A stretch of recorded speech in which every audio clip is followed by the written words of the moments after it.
रक्तपिशाचिनी उत्तराखंड की पहाड़ियों के बीच बसा एक छोटा सा गांव देवलगढ़। चारों तरफ देवदार के पेड़, बीच से बहती पतली नदी और सूरज ढलते ही चुप्पी। यहाँ के लोग सीधे सादे, मेहनती और धार्मिक थे, पर पिछले कुछ महीनों से गांव में अजीब घटनाएं होने लगी थीं। रात के सन्नाटे में अचानक पशुओं के चीखने की आवाजें, खून से लथपथ बकरियां और कभी कभी किसी के दरवाजे पर लाल निशान मिलते थे, जैसे किसी ने खून से हाथ लगाया हो। लोगों ने कहना शुरू कर दिया, वो लौट आई है, रक्तपिशाचिनी। कहते हैं कि सालों पहले इसी गांव में एक युवती के साथ अन्याय हुआ था, जिसे मारकर जंगल में फेंक दिया गया, और अब उसकी आत्मा खून की प्यासी बनकर भटकती है। पर हर कहानी के पीछे एक सच्चाई होती है, और सच्चाई की तलाश शुरू हुई आरव मल्होत्रा के आने से। आरव का आगमन। आरव मल्होत्रा देहरादून से आया एक युवा पत्रकार, उम्र 30 के आसपास। उसकी खासियत थी, वो ऐसी कहानियां खोजता था जिन्हें बाकी पत्रकार अंधविश्वास मानकर छोड़ देते थे। उसके पास गांव के प्रधान ने फोन किया था, बेटा, यहाँ कुछ तो गड़बड़ है, लोग डर के मारे घरों से निकल नहीं रहे, तुम देखो तो सही, ये क्या मामला है। आरव उस शाम जीप में गांव पहुंचा। रास्ता उबड़ खाबड़ था, चारों तरफ धुंध। गांव के बाहर ही उसने देखा, एक पेड़ पर लाल कपड़ा और नींबू मिर्च का झोला लटका हुआ था। उसने ड्राइवर से पूछा, ये क्या है? ड्राइवर बोला, साहब, लोग कहते हैं रक्तपिशाचिनी यहीं बैठती है रात को, इससे बचाव के लिए टोटका है। आरव मुस्कुराया, लोगों को डराना आसान है, सच्चाई निकालना मुश्किल। गांव के चौपाल पर पहुंचते ही सबने उसे घेर लिया। साहब, आप ही देख लो, रात को कोई छतों पर चलता है, कोई आदमी नहीं हो सकता, मवेशी मर रहे हैं, खून सूख जाता है, जैसे किसी ने पी लिया हो। आरव ने कहा, ठीक है, मैं खुद देखूंगा आज रात क्या होता है। एक पुरानी घटना। प्रधान, जिसका नाम रघुवीर सिंह था, उसे अपने घर ठहराया। रात को भोजन करते समय उसने पुरानी कहानी सुनाई। देखो बेटा, लगभग 20 साल पहले हमारे गांव में एक लड़की थी, ललिता। सुंदर, सीधी सादी, पर गांव के कुछ लड़कों ने उसके साथ बुरा किया। वो न्याय मांगती रही, किसी ने साथ नहीं दिया। एक दिन वो गायब हो गई। 3 दिन बाद उसकी लाश जंगल में मिली, खून से सूखी, चेहरा काला पड़ा हुआ। रघुवीर की आवाज धीमी हो गई। उसके बाद से गांव में कोई रात को अकेला नहीं निकलता। कहते हैं, ललिता की आत्मा अब रक्तपिशाचिनी बन चुकी है। हर अमावस्या को वो खून खोजती है। आरव ने कहा, आपको नहीं लगता ये सब अफवाह है? रघुवीर बोला, अफवाह तब होती है जब लोग झूठ बोलें, पर यहाँ लोग मर रहे हैं बेटा। पहली रात। उस रात आरव ने कैमरा सेट किया, रिकॉर्डिंग ऑन की और गांव के बाहरी हिस्से में चला गया।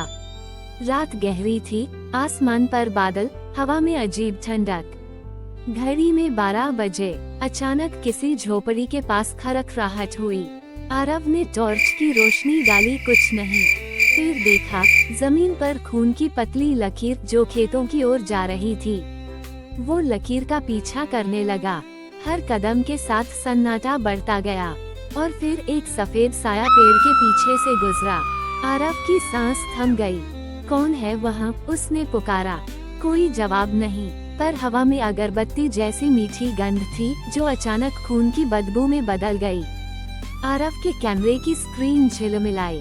कुछ सेकंड के लिए रिकॉर्डिंग बंद हुई, और जब दोबारा चालू हुई, तो उसमें किसी और की परछाई थी जो वहाँ नहीं थी। अगली सुबह गांव में हलचल थी। एक किसान की बकरी मरी मिली, शरीर बिल्कुल सूखा, जैसे सारा खून किसी ने खींच लिया हो। लोगों ने कहा, वो फिर आई थी, अमावस्या पास है। आरव ने लाश की जांच की। शरीर पर दांत जैसे 2 गहरे निशान थे। ये जानवर के काटने जैसा है, शायद भेड़िया, उसने सोचा। पर उसके मन में शक था, निशान एकदम समान दूरी पर थे, जैसे इंसान ने बनाए हों। वह प्रधान के साथ जंगल की ओर गया, जहां पुराना मंदिर था। दीवार पर किसी ने खून से लिखा था, ललिता की आत्मा जागी है। रघुवीर ने कहा, ये पहले कभी नहीं लिखा था। आरव ने मिट्टी से नमूना लिया और फोटो खींची। उसे लगा कोई इंसान जानबूझकर लोगों को डरा रहा है। रिया का प्रवेश। शाम को गांव में एक और शख्स आया, रिया शर्मा, एक एनजीओ वर्कर जो गांवों में महिलाओं की सुरक्षा पर काम करती थी। रिया ने आरव को बताया, मैंने सुना है यहाँ औरतों के साथ कुछ बुरा हो रहा है। पिछले महीने 2 लड़कियां लापता हुई हैं। आरव चौंका, क्या पुलिस में रिपोर्ट हुई? हाँ, रिया बोली, पर कोई सबूत नहीं मिला। बस यही कहा गया रक्त पिशाचिनी ले गई। दोनों ने तय किया कि वे मिलकर सच का पता लगाएंगे। रिया ने बताया कि गांव के पीछे की पहाड़ी पर एक पुराना कुआं है जहां से अजीब आवाजें आती हैं। पहाड़ी का कुआं। अगली शाम वे दोनों टॉर्च लेकर उस पहाड़ी पर पहुँचे। कुआं बहुत पुराना था, पत्थरों से बना और उसके चारों ओर सूखे पेड़। रिया ने कहा, लोग कहते हैं ललिता की लाश यहीं फेंकी गई थी। आरव ने कैमरा चालू किया। नीचे झांकने पर अंधेरा। उसने आवाज दी, हेलो, कोई है नीचे? कुछ नहीं। पर अचानक कुएं से ठंडी हवा निकली और आरव के चेहरे पर पड़ी, साथ ही एक हल्की सी हंसी। हा हा हा। रिया कांप गई। सुना तुमने? आरव ने कैमरा नीचे फेंका। कैमरा गिरते गिरते कुछ सेकंड रिकॉर्ड कर गया।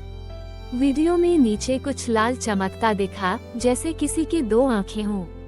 आरव ने तुरंत कैमरा वापस खींचा। नीचे कोई है, उसने कहा।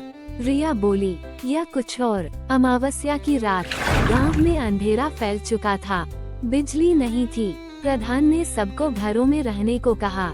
आरव और रिया ने तय किया कि वे कैमरे से पूरे गांव की निगरानी करेंगे। रात 11 बजे पहला कैमरा खेतों में था। अचानक उसमें हलचल हुई। वीडियो में दिखा, सफेद साड़ी में कोई औरत झुकी हुई कुछ खा रही है। फिर उसने सिर उठाया, चेहरा खून से सना हुआ, आंखें लाल। रिया ने कांपती आवाज में कहा, वो वही है। आरव ने कैमरा जूम किया। चेहरा ललिता की पुरानी तस्वीर से मिलता था जो उसने मंदिर में देखी थी। वो औरत धीरे धीरे कैमरे की ओर मुड़ी और वीडियो कट हो गया। गायब होती रिया। सुबह जब आरव जागा, रिया उसके कमरे में नहीं थी। दरवाजा खुला था और फर्श पर लाल पदचिह्न जो बाहर जंगल की तरफ जाते थे। आरव ने चिल्लाया, रिया, पर कोई जवाब नहीं। वो उन निशानों के पीछे दौड़ा। जंगल में कहीं दूर से आवाज आई, आरव इधर। वो दौड़ता गया। अचानक उसे दिखी रिया एक पेड़ के नीचे बेहोश पड़ी थी, उसके गले पर 2 लाल निशान। आरव ने उसे उठाया। सांसें चल रही थी, पर कमजोर। रिया ने फुसफुसाकर कहा, वो औरत नहीं है, कोई इंसान है जो उसका रूप बनाता है। आरव ने पूछा, कौन? रिया बेहोश हो गई। गांव का रहस्य। आरव रिया को घर लाया। गांव वाले डर गए। देखो, रक्त पिशाचिनी ने इसे भी पकड़ लिया।